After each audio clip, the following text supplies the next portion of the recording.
1 Reis 19. Diz assim: Ele mesmo, porém, se foi ao deserto, caminho de um dia, e veio e se assentou debaixo de um zimbro, e pediu para si a morte, disse: Basta, toma agora, ó Senhor, a minha alma, pois não sou melhor do que meus pais. Deitou-se e dormiu debaixo do zimbro. Eis que um anjo tocou e lhe disse: Levanta-te e come. Olhou ele e viu junto à cabeceira um pão cozido sobre pedras em brasa e uma botija de água. Comeu, bebeu e tornou a dormir. Versículo 9. Ali entrou numa caverna onde passou a noite. Eis que lhe veio a palavra do Senhor e lhe disse: Que faz aqui, Elias? Ele respondeu: Tenho sido zeloso pelo Senhor Deus dos Exércitos, porque os filhos de Israel deixaram a tua aliança, derribaram os teus altares e mataram os teus profetas à espada. E eu fiquei só e procuram tirar-me a vida. Por que eu estou começando essa ministração com esse texto de 1 Reis? Porque aqui relata a história de um homem espiritualmente bem-sucedido. O profeta Elias era um homem que tinha acabado de viver um dos grandes milagres relatados na palavra de Deus, né? Ele ora a Deus, o fogo desce dos céus, ele mata falsos profetas, ele manifesta, permite, né, que o poder de Deus seja manifesto através da sua vida diante de muitas pessoas. Ele glorifica o poder de Deus, ele crê no poder de Deus. Em dias de seca, Elias usa da água, né, da água que ele tinha, para mostrar o poder de Deus, crendo na provisão divina, crendo no milagre de Deus. Elias era o cara como profeta. Um homem assim com Deus. Mas quando Elias ouve dizer, através do mensageiro de Jezabel, que na primeira oportunidade ela o mataria, ele foge. Ele foge como alguém que não conhecesse a força divina, como alguém que não soubesse do Deus que o protegia, como alguém que nunca tivesse vivido aquelas experiências sobrenaturais com Deus. E aqui há algumas palavras que remetem a essa problemática da alma de Elias, né?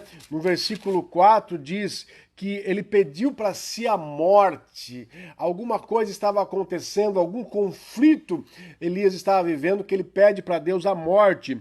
Depois do versículo 5, essa é uma característica de alguém que está em conflito consigo mesmo. Depois do versículo 5, ele diz que ele deita e dorme. Geralmente quem está fugindo de alguma coisa busca dormir, né? Dormir. Quem dorme muito todos os dias pode ser um sinal de fuga, pode ser um sinal de falta de confrontamento. A pessoa não quer confrontar-se com alguma realidade, resolver algum problema, e aí ela dorme, né? É o que aconteceu, por exemplo, com Jonas. No meio daquela tempestade, Jonas, em desobediência a Deus, faz o quê? Desce lá no fundo do navio e dorme. Tá? No versículo 6 diz que ele torna a dormir. Olha a prática aí da dormência, né? Da sonolência. E no versículo 9 diz que ele entra numa caverna, né? Ele entra numa caverna, num lugar isolado. Pessoa que está em conflito consigo mesma, ela quer quanto mais isolar-se, melhor. Quanto mais isolar-se, melhor. Ela não quer contato com ninguém, né? Ela não quer se expor, ela não quer ser debatida em momento algum.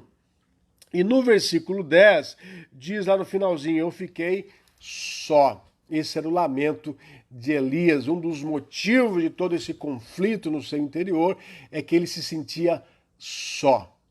Ele se sentia só.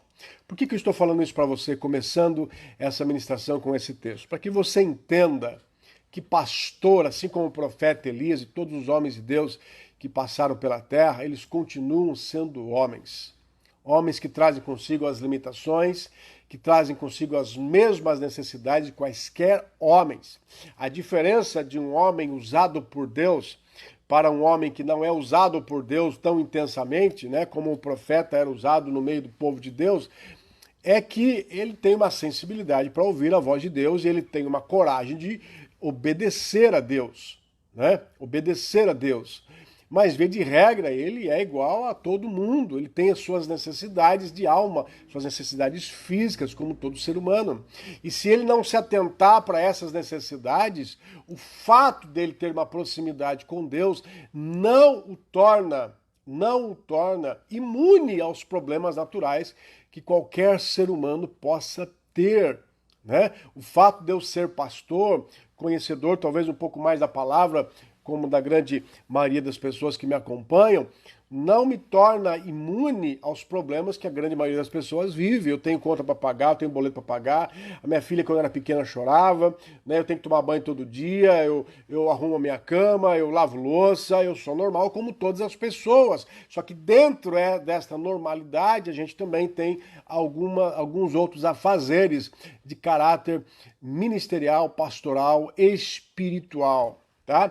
Isso não nos isenta das nossas responsabilidades e necessidades humanas, ok? Eu não estou aqui de forma alguma fazendo apologia ou defendendo o suicídio. O suicídio é algo extremamente polêmico, né? Contestado na teologia. A teologia categoricamente ela nos leva a crer que a pessoa que se suicida, ela tem uma probabilidade muito grande de ir para o inferno. Por que probabilidade e não certeza? Porque a ciência já comprovou que quando a pessoa se mata, ela ainda tem alguns segundos de consciência, né? Segundos de consciência.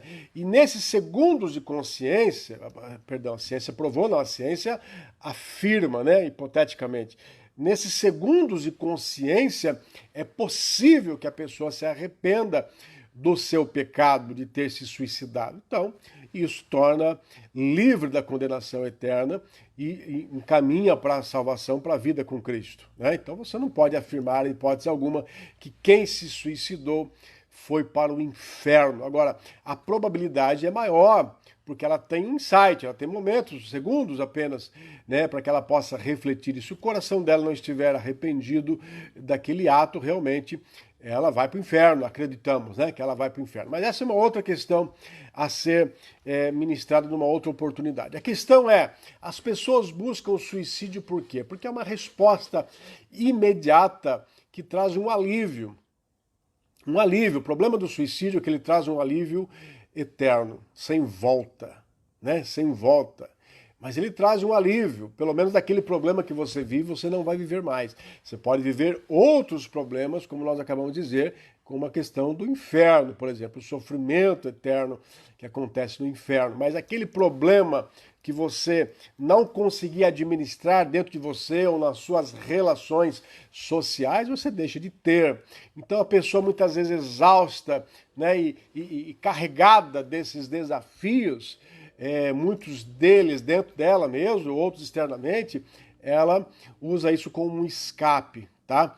Eu diria até que de uma forma quase que inconsciente, porque ninguém na sua plena lucidez faria isso, um conhecedor da verdade faria isso.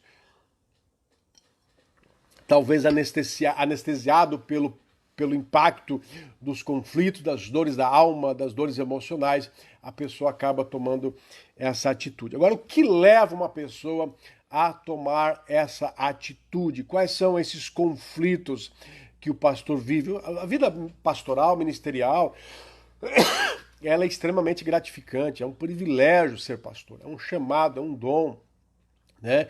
É uma vocação divina, revestida de uma capacitação divina. Ninguém é pastor chamado por Deus sem uma capacitação dada por Deus, né? Todo pastor, se ele está dentro de um chamado divino, ele tem uma capacitação divina que o faz suportar aquilo que uma pessoa que não é pastor não suporta. Por isso que nós temos que ter certeza quando estamos diante de um chamado pastoral. Deus realmente me chamou para ser pastor ou não me chamou para ser pastor? Porque se eu me atrever a ingressar no ministério pastoral sem um chamado divino, sem essa capacitação espiritual, sobrenatural, né, que Deus nos dá, com certeza no meu dia a dia eu vou sofrer muito porque eu não vou ter esse suporte. Deus vai falar, mas eu falei para você entrar nessa situação, eu coloquei você nessa situação, eu não coloquei você nessa situação, tá? Então é muito importante nós entendemos. Aí o primeiro motivo que nos leva a entender o porquê que as pessoas se suicidam é exatamente esse, porque estão fora do seu chamado. Tem muitas pessoas exercendo o ministério pastoral, mas não são pastores. Se assemelham a pastores, suas ações se assemelham a ações pastorais, mas não têm um chamado pastoral, por um engano, por um entendimento equivocado, por influências externas, pelas circunstâncias da vida, né? A pessoa acabou se enveredando pela questão do ministério pastoral, mas não é o chamado dela. E aí ela não vai suportar os desafios que estão por vir no ministério, porque ministério pastoral é um ministério cercado de desafios, né? Como todos os outros ministérios trazidos por Deus. Tá? Eu faço aqui uma analogia, uma comparação à vida acadêmica. Nem todo mundo tem vocação para ser professor ou pesquisador, mas eu me lembro da minha época de faculdade, eu até citei isso esses dias numa live, na minha época de faculdade, muitos colegas que não tinham essa aptidão nem para dar aula e nem para fazer pesquisa, diante dos dias da formatura, se aperceberam que não tinha perspectiva profissional nenhuma. Não tinha emprego, não tinha possibilidade de emprego, não tinha previsão de emprego, mas tinha o quê? Bolsas de pesquisa. Bolsas de pesquisa. Aí fazia o quê? Chegava até um professor, um orientador, pedia para ele se ele podia orientá-lo na sua pesquisa. Geralmente o orientador diz que sim, porque ele também precisa orientar trabalhos, né, para que ele também receba verbas estaduais ou federais, a faculdade receba verbas. Então, ele tendo um professor orientador, ele então elabora um pequeno projeto junto desse professor, envia para um órgão, uma instituição financiadora de projetos de pesquisa. Em poucos meses esse projeto volta, geralmente é aprovado quando há verbas, né? E aí a pessoa então ingressa na vida acadêmica com um pesquisador, ganhando lá a sua bolsa. Hoje deve ser lá pelo menos uns 3 mil reais, acredito eu, pelo menos, né?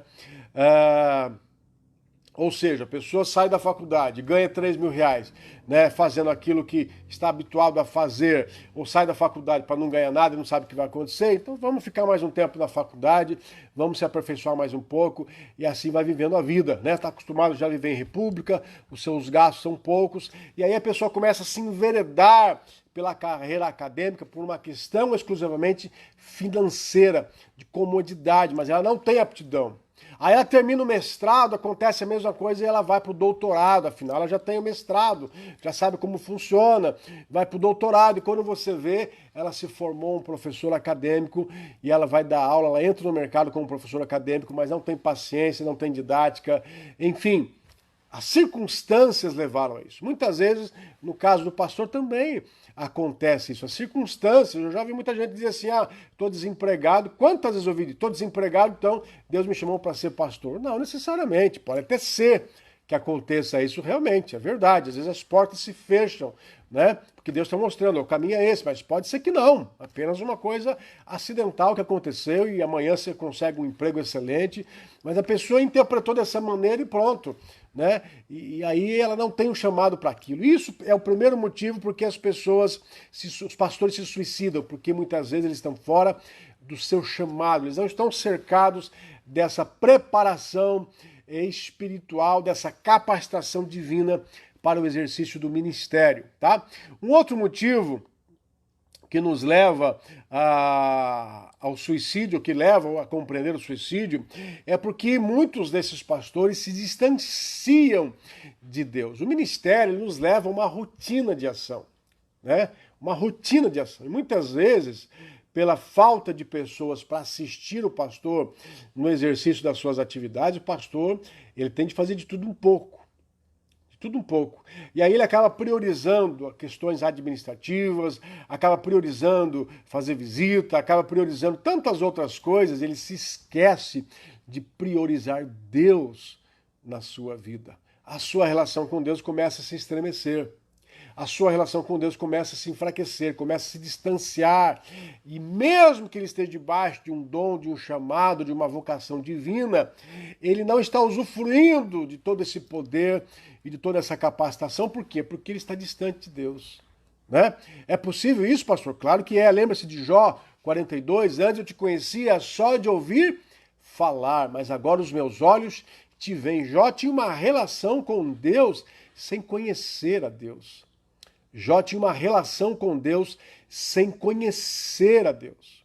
Então, muitos pastores, muitas vezes, por questão das prioridades do dia a dia, acabam distanciando-se da presença do Senhor, não oram mais como oravam antes, não jejuam mais como jejuavam antes, não se debruçam mais aos devocionais como se debruçavam antes, não tem mais o desejo de ouvir, de aprender, né? Só estão acostumados a ensinar, mas não quer mais entrar numa sala de aula, não quer mais ganhar tempo lendo um livro, enfim. E ele acaba o quê? Se distanciando e enfraquecendo. A gente só dá aquilo que a gente tem. Né? Só dá aquilo que a gente tem. Mediante aos desafios do dia a dia, que nós vamos ver aqui, ele acaba não suportando. Não suporta isso hoje, não suporta amanhã, não suporta depois da manhã. E aí começa se enfraquecendo. Chega uma hora que ele não suporta mais o exercício pastoral. Nós ministramos recentemente aquela passagem em que Paulo escreve a Timóteo dizendo: reavivas, Timóteo, o dom que Deus te deu. Reavivas o dom que Deus te deu. Timóteo, reacende essa chama, né? Reavivar é reacender a chama, né? Reacende a chama que existia em você e já não existe mais. Então, às vezes isso acontece. O pastor, ele precisa reciclar-se constantemente. Ele precisa frequentar ambientes onde ele possa exclusivamente aprender, né? Ele precisa. Eu gosto muito de estar com os irmãos em eventos, em participar de eventos, mas há alguns critérios que eu uso particularmente, dependendo das coisas, dos lugares que eu vou. Eu não gosto de levar ninguém comigo, porque eu preciso me ater exclusivamente a aprender. E se eu levo alguém comigo, eu sei que eu vou ter que dar atenção àquela pessoa e eu não vou aprender como eu poderia aprender, de me entregar na presença de Deus, de ter o meu tempo. Se eu quiser falar, eu falo. Se eu quiser me silenciar, eu me silencio. Então, às vezes é necessário o pastor ter esse tempo exclusivo dele, né? Para que ele possa aprender, possa estar com outro pastor, possa ouvir alguma pregação, participar de um congresso. Ele precisa reciclar a sua vida para que, se porventura esse distanciamento em algum momento da sua vida aconteceu, ele volte e não sinta o peso desse distanciamento do Senhor. Não sinta, porque isso é comum acontecer até pelas atividades do dia a dia pastoral, tá? Então isso é comum. E aqui também há um versículo que eu gostei de ler, que está lá em Mateus 13, assim: e o que foi semeado entre espinhos é o que ouve a palavra, mas os cuidados deste mundo e a sedução das riquezas sufocam a palavra e fica infrutífera. Isso acontece também na vida pastoral. Se o pastor não tomar cuidado, o seu êxito, o seu sucesso ministerial pode roubar a sua comunhão com Deus. Aquilo que deveria ser motivo de proximidade torna-se motivo de distanciamento, porque agora ele está encantado com o carro que ele tinha, fruto da prosperidade do seu ministério, e agora ele quer passar de carro. Agora está encantado com o seu poder aquisitivo que melhorou, porque o seu ministério prosperou, e agora ele quer passear, ele quer curtir a vida. E aquele momento com Deus ele deixa de ter. As coisas do mundo, que deveriam ser instrumento para assisti-lo somente, acabam sendo instrumento para destruí-lo, né? É o que o texto chama aqui de cuidados deste mundo e sedução das riquezas. O problema é dinheiro? Não, o problema é o amor ao dinheiro. O problema não é dinheiro. O dinheiro paga, né, uma ajuda hospitalar, o dinheiro paga o conforto da sua vida, o dinheiro te proporciona segurança. O dinheiro, quando bem administrado, ele é saudável. O problema é o amor ao dinheiro. E muitas dessas pessoas acabam prosperando na sua vida, no seu ministério, só que acabam sendo seduzidas pelo dinheiro, né? Às vezes eu fico pensando, a gente ouve por aí, com todo respeito a outros ministérios, mas eu não consigo entender isso. Um pastor comprar uma fazenda, por exemplo. Eu olho para a minha vida pastoral, né, para o meu dia a dia. Eu costumo dizer que a minha casa, muitas vezes, é até um hotel, né, que a gente se hospeda, e esse é um dos problemas que eu vou falar, que leva o pastor ao suicídio, mas às vezes a casa é um hotel, é um lugar que a gente se hospeda, não tem tempo para nada, e você vai comprar uma fazenda, né, vai custear as despesas mensais de uma fazenda. Então faz o seguinte, uma vez por ano, tira lá um mês de férias e fica você numa fazenda, né? Você fica no hotel fazenda, o melhor que possa existir. Com certeza vai sair muito mais barato do que você manter uma fazenda todos os meses. Né? Então tem coisas que não dá para compreender na vida de um pastor, né? Não compete, não cabe pela realidade do pastor, da vida pastoral. Mas enfim, então, segundo motivo é porque se distanciam de Deus. Isso serve para você também. Cuidado com isso. Com esse distanciamento em função dos afazeres, das responsabilidades, ou até mesmo em função da sedução das coisas do mundo. Como diz a palavra de Deus, de tudo que se deve guardar, guarda o seu coração. Né? Eu fui presidente do Conselho de Pastores por 4 anos, mas chegou um momento na minha vida que eu entendi que eu precisava sair. Né? Por quê? Porque isso estava ocupando muito o meu tempo em decorrência das necessidades da igreja nova, prédio novo, uma série de demanda de projetos a ser desenvolvidos. Hoje a gente tem mais de 30 projetos, né, na nossa igreja, no nosso dia a dia. Pelo menos era 30, né, antes da quarentena. Então isso me levou a tomar essa decisão. Não quero mais, não posso mais assumir essa função como presidente do Conselho de Pastores, porque o meu tempo dedicado a isso está concorrendo com as minhas atividades pastorais, e aí eu fico sem tempo, e aí, consequentemente, a gente pode comprometer a nossa relação com Deus. Tá? Um outro motivo é porque trazem consigo muitos conflitos pessoais. E eu posso lhes garantir que nesses anos aí, 16 anos de vida pastoral, e principalmente 4 anos de vida como presidente do Conselho de Pastores, eu vi coisas que eu não queria ver. Eu não queria ver. Eu vi muitos pastores imaturos, pastores agindo de uma forma invejosa, ciumenta, pastores birrentos, né? Pastores que explicitamente traziam nas suas ações atitudes de grande infantilidade, pastor que se emburra, pastor que você fala não para ele fecha a cara para você, pastor que se você nega alguma coisa para ele não quer mais saber de falar com você, coisas que acho que nem adolescente mais faz. Né? Eu vivi isso algumas vezes, não, muitas vezes na minha vida, e confesso que isso me preocupa muito. Você vê que esses pastores estão liderando pessoas. Esses pastores estão liderando pessoas, pastores sem controle emocional. Eu tive problemas, né, com um desses pastores, que misericórdia, né? Não quero nem ver mais na minha vida gente desse tipo, a não ser que Deus realmente traga conserto nessa situação, porque se tornam perigosos na nossa vida. Gente que interpreta as coisas de uma outra forma completamente diferente e acaba falando que você disse uma coisa que você não disse, que você fez uma coisa que você não fez, torna-se até um perigo nesse tipo de relacionamento, beirando até um ser psicopata. Né? E essas pessoas estão liderando igrejas, estão liderando ovelhas. Então, às vezes, quando eu vejo esses pastores e vejo as ovelhas desses pastores, eu falo, Senhor, o que vai ser desse rebanho? O que é dessas pessoas? Né? Hoje mesmo eu vi um desses pastores sem valor moral, sem valor de caráter. Eu vejo lá na internet as ovelhas postando, ô meu pastor amado, e eu fico pensando, essa ovelha não sabe quem é esse pastor, essa ovelha não sabe a falta de caráter que ele tem, o quanto ele precisa ser tratado com profundidade no seu coração, na sua alma, né? O quanto precisa se consertar de ações não consertadas, e a gente sabe que não foram consertadas. Enfim, o que você espera de um pastor que traz esse tipo de conflito no seu coração? Diante dos conflitos do dia a dia, ele não suporta.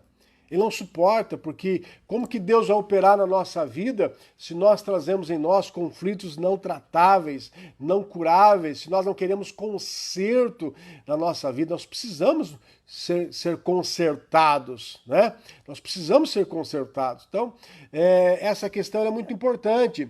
Pastores possessivos. Me lembro de uma pessoa que veio para a igreja há muitos anos, veio para a igreja e disse, pastor, a pessoa que lidera a minha igreja disse que se eu sair da igreja dela, aqui em Piracicaba, se eu sair da igreja dela, vai me amaldiçoar, porque ela pagou um alto preço para eu me converter, né, orando, jejuando, e agora que eu decidi sair da igreja que ela pastoreia, essa pessoa disse que vai me amaldiçoar, porque Deus deu a ela esse poder de abençoar e poder de amaldiçoar. Eu falei, meu Deus, aonde está isso? Onde existe isso na Bíblia? Não existe nem essa questão de amaldiçoar e nem essa questão possessiva. Ovelha não é nossa, né? Ovelha é do Senhor. Claro que a gente fica triste quando perde uma ovelha, quando uma ovelha decide sair por algum motivo para outro ministério, né? Mas, via de regra, nós sabemos que a ovelha não é nossa, a ovelha é de Jesus. E da mesma forma que ela teve liberdade para vir, ela tem liberdade para sair, não é? Mas você vê gente possessiva, não admitindo que aquela pessoa saia da sua igreja, do seu ministério, né? Pessoas maldizentes, pastores que falam mal à torta direita, né? Conheço gente que é batata, né? Como dizem por aí. Se alguém sair da igreja dele, se você for conversar com ele, ele vai falar mal. Vai falar mal porque saiu por isso. Isso é infantilidade, isso é gente que não sabe perder, se é que a gente está perdendo alguma coisa quando alguém sai da nossa igreja. A igreja não é nossa, né, irmãos? A igreja é do Senhor, as ovelhas são do Senhor, nós estamos aqui para administrar o que é de Deus, né? Então não pode dizer que a gente está perdendo alguma coisa, né? Mas pessoas que acabam maldizendo a vida do outro em função do outro não estar mais com ele. E a nossa vida ela é assim, nós precisamos compreender. Cada um tem o seu tempo, tem o seu momento, como diz lá Salomão em Eclesiastes, né? Há tempo para todas as coisas, tempo para construir, tempo para derrubar, né? Tempo para rasgar, tempo para costurar, enfim, há tempo para todas as coisas, tá? Quantas pessoas, quantos líderes se veem aí desencorajados em tomar atitude no seu ministério, e aí se vê diante de uma frustração, porque o ministério precisa crescer, as pessoas precisam crescer, mas ele não consegue tomar nenhuma atitude para que isso cresça. Ele não consegue, ele não tem nenhuma ação de empreendedorismo, ele não é uma pessoa que toma iniciativa, e aí ele começa a se frustrar com aquilo, porque ele sabe que tem de fazer alguma coisa, ele sabe que as ovelhas vão requerer alguma coisa, elas precisam de mais algo, né? Mas ele não consegue oferecer aquilo porque está desencorajado. Uma das necessidades que nós temos de ter como pastor na nossa vida diária é coragem e ousadia. Pastor que não tem ousadia no seu ministério, ele está sujeito a viver esse tipo de conflito, de frustração, porque sem ousadia você não faz o seu ministério andar. E às vezes, geralmente você é a pessoa que vai estar na linha de frente, se der errado você vai ser criticado, se der certo, algum outro vai te elogiar, né? Mas é o risco que você corre, Por exemplo, quando nós saímos há 3 anos, tomamos a decisão de sairmos do prédio onde nós estávamos para esse prédio onde estamos hoje, a responsabilidade civil sobre mim, ela é muito grande, por mais que a gente tenha uma liderança, né, que esteja aí tomando decisões em conjunto, a responsabilidade é minha. O nome lá no contrato, né, é eu que respondo.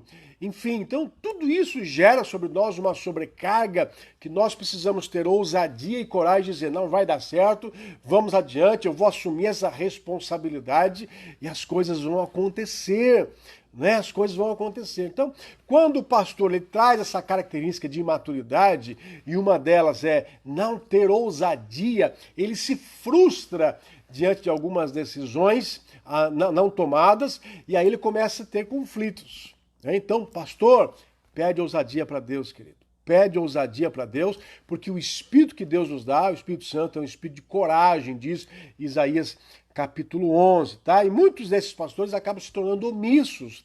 E a omissão, ela faz cumprir aquele versículo que diz: um abismo chama outro abismo. Ele é omisso aqui, então tem um problema lá, ele não resolve. Aí ele é omisso ali, tem um problema colar, ele não resolve. Aí aquele problema vai se multiplicando, porque problema não resolvido gera outros problemas. Vai se multiplicando, se multiplicando, se multiplicando, e aí ele faz o quê? Se esconde na omissão, faz de conta que não está acontecendo, não toma nenhuma postura, e aí o ministério dele fica cercado de problemas, né? Um punhado de problemas todos os dias, que não tem vontade de se levantar, né? Que nem aquela piadinha da mãe que chega pro filho e diz: filho, vamos, o culto, você tem que ir pro culto. Ah, mãe, eu não tô com vontade, tô com sono. Vamos, filho, você tem que ir pro culto, vamos. Mas por que eu tenho que ir pro culto? Porque você é o pastor, filho. Você é o pastor da igreja, né? E ele enrolando que ele não queria ir pro culto, mas tem que ir pro culto, porque você é o pastor da igreja, né? Então nós precisamos vencer esses desafios. Eu me lembro de uma aula que eu tive de homilética, onde o professor deu um exemplo de um pregador iniciante, né, que foi fazer um teste de pregação. Então ele foi diante da igreja, subiu no altar, no púlpito, pegou a Bíblia e pediu para todo mundo fechar os olhos, que ele queria orar para pregar, né? Era um debutante, né, na pregação.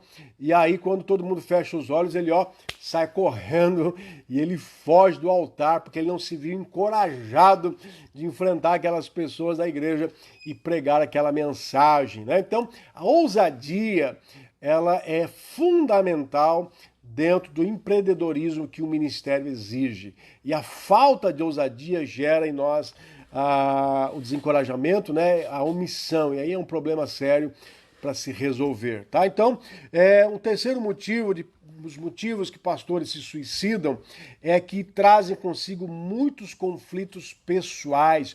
Como que eu vou tratar de pessoas se eu preciso urgentemente ser tratado? Isso não significa que a gente é perfeito, de forma alguma, né? Todos nós estamos vivendo um processo aí constante de tratamento, mas há algumas questões que são fundamentais na nossa vida. Por exemplo, imagine que eu sou uma pessoa fofoqueira, né? Que eu não guardo segredos. Como que eu vou ouvir confidências? Como que eu vou tratar intimidades em um casal? Como que eu vou ouvir pecado de pessoas sabendo que eu tenho essa necessidade de ser tratado dentro de mim? Em hipótese alguma eu posso fazê-lo, né? Em hipótese alguma eu posso fazê-lo. Então, há conflitos pessoais que precisam ser tratados antes do pastor se expor no ministério, ou se ele já se expôs e não sabia que ele tinha essas necessidades, então que ele se trate urgentemente, mas que ele tenha reconhecimento que ele precisa ser tratado nesta área, tá? E mais um item aqui, né? Vamos falar só 4 hoje, porque não foram preparados no seminário para vencer os conflitos interpessoais. Seminário, quando um pastor faz seminário, porque grande parte dos pastores que lideram igrejas hoje nem seminário tem, principalmente no Brasil, nem seminário tem, eles sentiam um chamado de Deus, eu vou ser pastor e ponto final, né? Mas quando o pastor faz um seminário, então há uma despreparação total. Quando ele faz um seminário, o seminário geralmente não prepara para os conflitos da vida, para os conflitos do dia a dia. O seminário não fala, né, as dificuldades relacionais entre o pastor e uma ovelha. O seminário não fala os desafios que é ter uma ovelha rebelde, como lidar com uma ovelha rebelde. O seminário não ensina como lidar com questões da sexualidade, né, uma ovelha que se apaixona pelo pastor, como resolver isso. O seminário não ensina nada disso. O seminário ensina teoria, né, Atos dos Apóstolos, profetas maiores, profetas menores. Mas, via de regra, o seminário não trabalha muito esses conceitos. O IFC, que é o curso que nós temos aqui na nossa igreja, ele ainda traz matérias muito práticas do dia a dia pastoral, né? Imposição de mãos, né? O que é ser membro no corpo, sacerdócio real, sacerdócio maligno, né? O que vem do diabo, o que vem de Deus,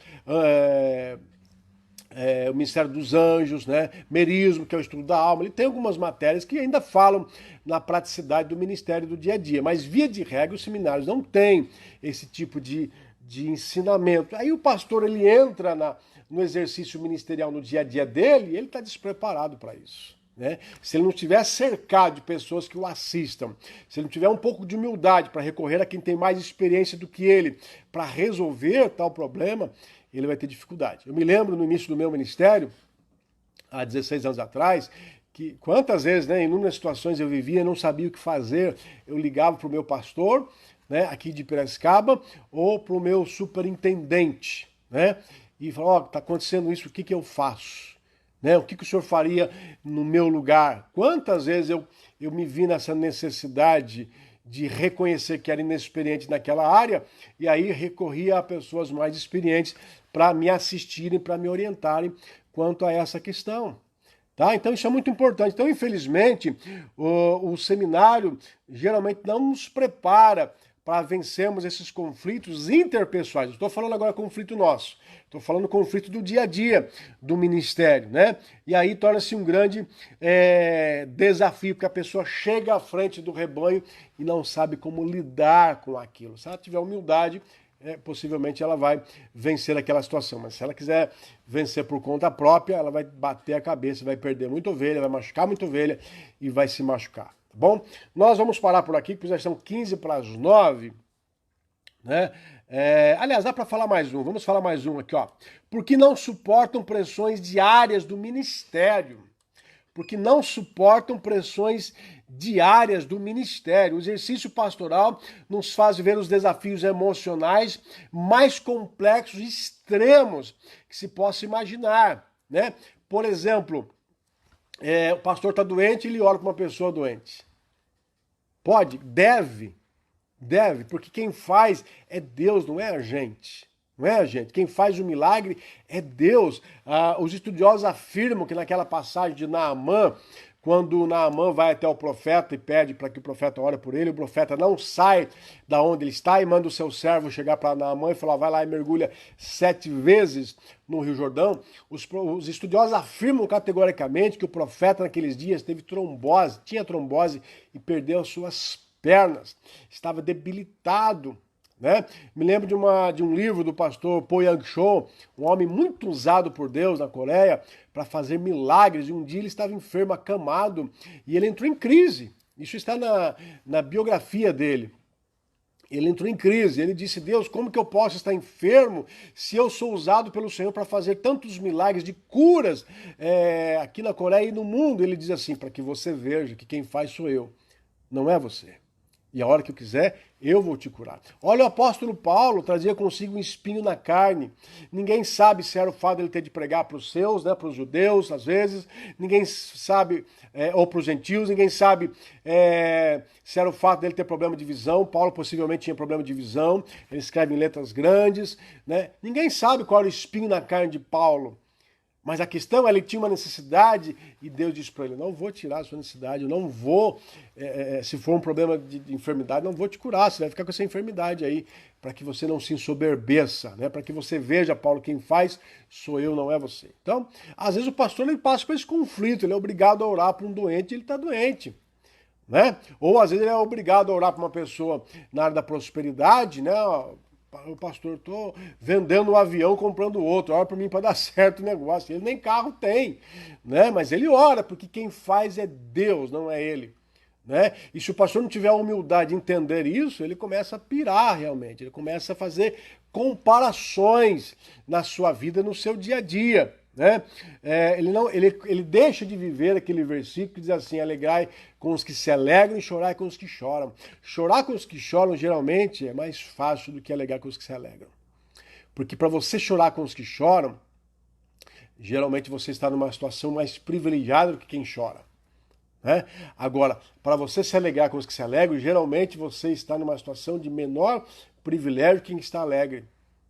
Não é verdade? Você está, de repente, lá com muita dificuldade de pagar aluguel da sua casa e alguém chega para você e fala assim, olha só, minha casa nova, né? Comprei agora 2 milhões, acabei de construir, né? 2 milhões e você não consegue nem pagar o seu aluguel, mas a humildade do seu coração e o amor de Deus te permite se alegrar com a vitória do outro. Que legal, que bênção, que bênção.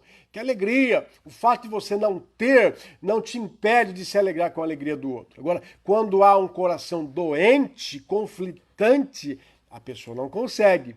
E isso tudo no dia a dia vai levando a pessoa a viver esses conflitos intensos na sua vida, tá? Por isso que nós precisamos estar aqui, ó, bem associado a Deus, tá? Uma outra questão é outros conflitos emocionais, por exemplo, e é muito comum a gente viver isso, né? Esses extremos. Você acabou de celebrar um casamento hoje à noite, né? E amanhã cedo você atende no gabinete um casal que está se separando. Você dedica uma criança de manhã no culto e à tarde você vai no funeral de uma criança que morreu atropelada. A gente vive esses extremos todos os momentos da nossa vida, todos os dias praticamente. E se o pastor não tiver bem associado a Deus, bem fortalecido no Senhor, ele não vai suportar esses desafios emocionais involuntários da sua vida. É uma coisa que ele não provocou, ele não pediu. Eu me lembro uma vez, irmãos, eu fui em 4 funerais num dia só. 4. 2 eu dei uma passada, né, visitei, e 2 eu fiz o funeral. 4 funerais num dia só. Se você não tiver equilíbrio emocional, você não suporta, né, ver a dor das pessoas, ver às vezes a pessoa que morreu, um ente querido seu, uma pessoa do seu relacionamento, você não suporta isso, né? É muito triste viver essa situação, tá? É muito conflitante. Muitas vezes o pastor ele é alvo de preconceito, né?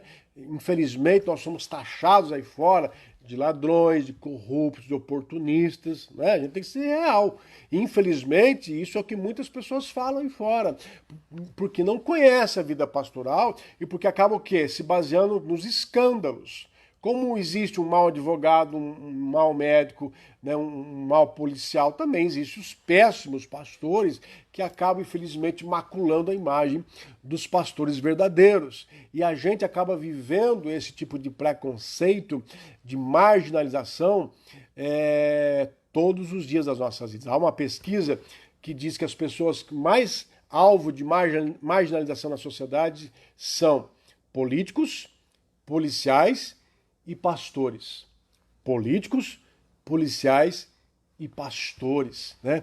Pessoas alvo de preconceito diante dos escândalos que acontecem aí fora, as pessoas acabam generalizando, né? Por exemplo, um pastor vai fazer um financiamento, e eu preciso encerrar, ele vai fazer um financiamento, ele não consegue, ele tem que ter alguém para ser o seu fiador. Por mais que ele seja registrado, pague imposto, é um desafio tremendo para ele conseguir fazer um financiamento. Porque na cabeça das financeiras, o pastor é um mal pagante. Olha só quem tem que passar todos os dias. Você já imaginou? Você que é honesto, você que paga suas contas em dias, você que zela pelo seu nome, ter de se sujeitar a esse tipo de preconceito. Agora imagina alguém que não está bem emocionalmente para administrar tudo isso todos os dias. A pessoa surta e aí ela se envereda muitas vezes para o suicídio. Nós vamos parar aqui no 5º item, tá? Temos mais pelo menos 15 para falar e eu quero então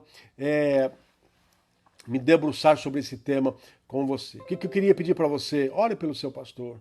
Você que é membro da INJE, frequentador da INJE, ore pela minha vida, pela minha família, né? Interceda pelas nossas vidas, porque os desafios são grandes, os privilégios são grandes, a honra é grande, né? O privilégio que eu digo dessa questão de que Deus nos dá. É um privilégio, por exemplo, um pastor entrar na casa de uma ovelha, né? Um lugar de intimidade. É um privilégio um pastor ouvir a intimidade de uma pessoa confessando algo que ela quer resolver. É um privilégio para a gente, é uma honra poder fazer parte da história das pessoas. Mas em contrapartida existe uma série de desafios que a gente vive no nosso dia a dia, tá bom? Ore, você que não frequenta a INJE, mas frequenta um outro ministério, ore pelo seu pastor, interceda pelo seu pastor, seja um instrumento de bênção na vida do seu pastor. Depois, no final das pregações aqui, nós vamos falar um pouquinho de como você pode assistir o seu pastor no seu dia a dia. Amém? 5 ações importantes no dia a dia do pastor que podem levá-lo à prática do suicídio, se não bem administradas.